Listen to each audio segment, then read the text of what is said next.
Hey everyone, it's Ben Hardy here, and in today's going to be reviewing an entry-level Toyota 4Runner. This is as cheap as it's going to get.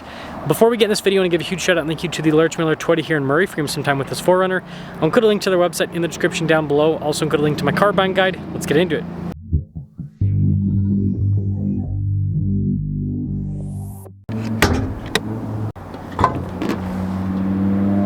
Under the hood, we have a turbocharged 2.4 liter 4-cylinder that goes through an 8-speed automatic transmission. Fuel economy is 19 around town, 25 on the highway, with power outputs being 278 horsepower and then 317 pound-feet of torque. Now, before I move forward with this review, I do want to mention if you want to see more videos just like this, then I recommend you subscribe because I post content every single day. So I really like this blue color. I think it looks absolutely fantastic on the new 4Runner. You can see the hood's raised on either side, and then the headlight bezel has been all blacked out, which looks really good. The other thing that's not blacked out on this is actually the Toyota logo. Some of you might like it blacked out, some of you might not, but that would kind of tie everything in together. We've got fog lights, we've got recovery points as well. And so, yeah, again, for an entry-level car, it's nice that it has fog lights, actually. Our tire wheel setup is 245 by 70 by 17. And you can see the wheels are metallic gray. They actually can look pretty premium for an entry-level car. The fender flares, those pop out quite a bit, and I like the contrast on these. Body painted will look a little bit funky in my opinion.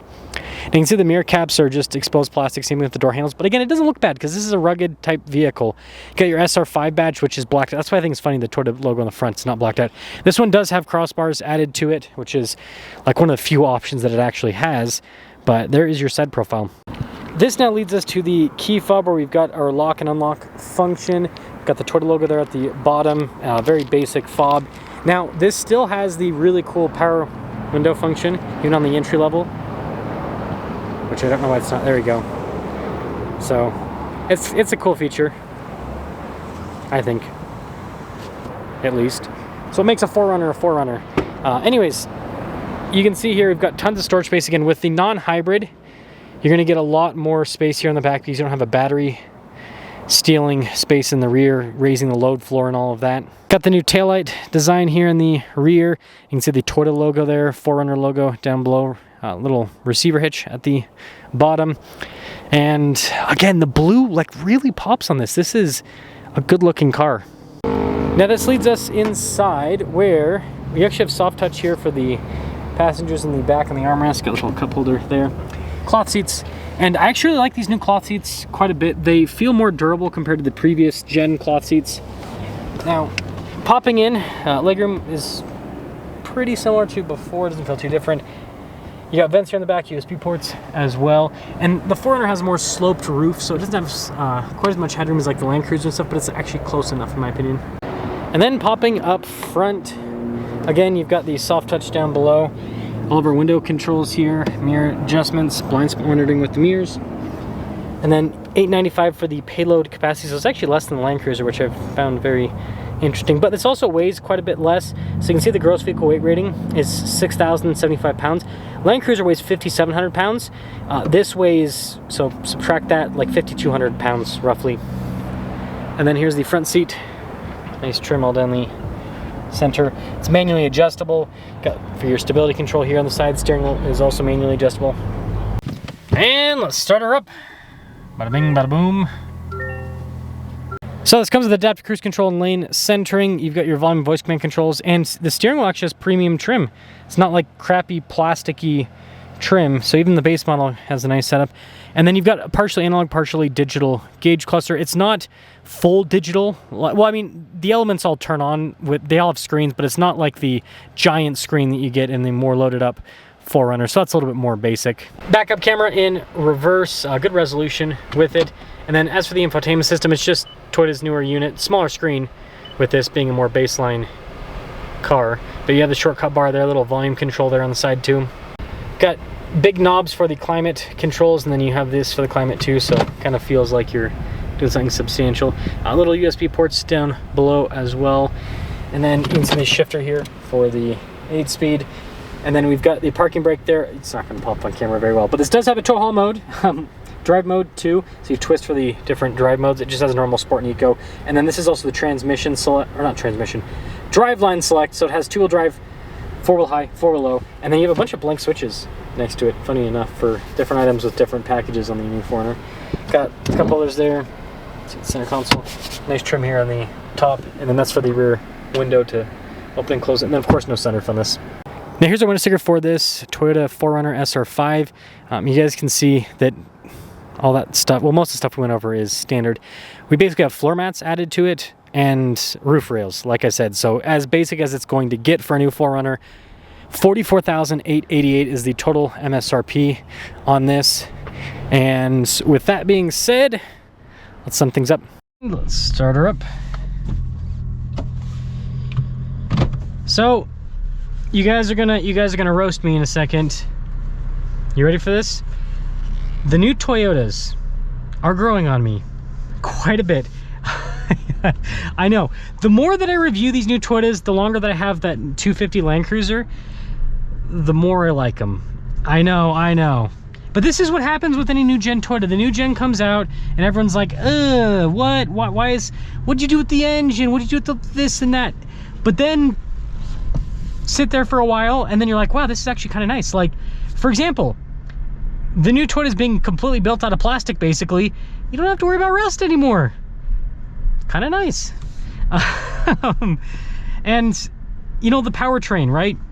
The thing that we're all worried about is, let's be honest, it's reliability, right? Because the performance is better. I mean, this, compared to the old 4.0, like, you look at the torque this has and how smooth it is. This blows the 4.0 out of the water. Like, the 4.0 has no chance whatsoever with this new powertrain when it comes to performance. But why do we all love the 4.0? Well, it sounds good, and we know it's reliable. We know you can get 300,000 miles out of it.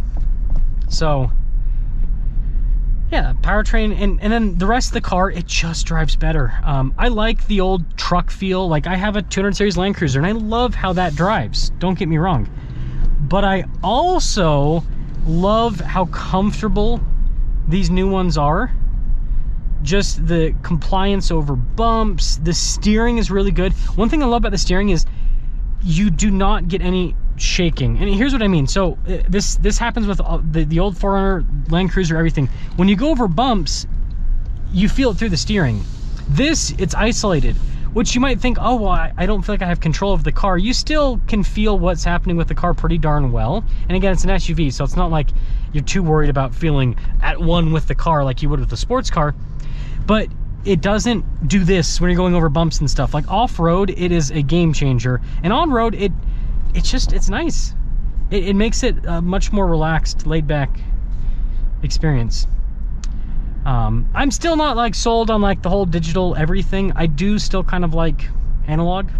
It's one thing that when I get in my 200 series Land Cruiser and I look at the gauges, I'm like, they're so beautiful. And then you get into a 5th gen 4Runner, you look at the gauges and it's like, oh, they're so beautiful, right? They're very utilitarian with the design, but still, they're pretty. They're definitely pretty.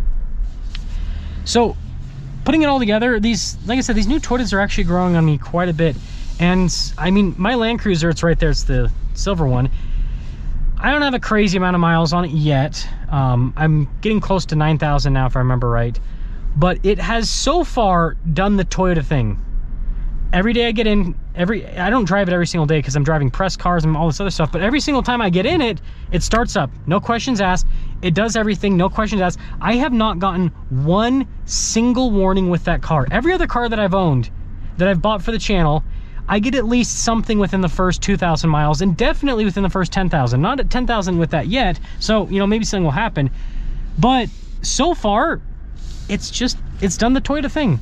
And so if these new Toyotas are reliable, which I'm starting to think that Toyota might have figured out something with these turbocharged engines. I mean, especially when you compare like this to other vehicles that have turbocharged engines, it seems like these are doing decently well. I understand transmission stuff with the Tacoma. I understand the engine stuff with the Tundra, but again, that's stuff that they're currently fixing, so won't have to worry about that in a little bit. But the point that I'm trying to make is if these are reliable, it's just a much better driving experience overall. I actually really like a lot of the benefits you get. And this base model, I think, is a great car. I know some people are going to knock it for the price, but this is all the 4Runner you need for 90% of people. Just take off the stupid air dam. Yes, you'll lose like 1 mile per gallon, but it looks substantially better. Put some all-terrain tires on this, and this is a good-looking, all-four-season vehicle that does it all. So let me know your thoughts.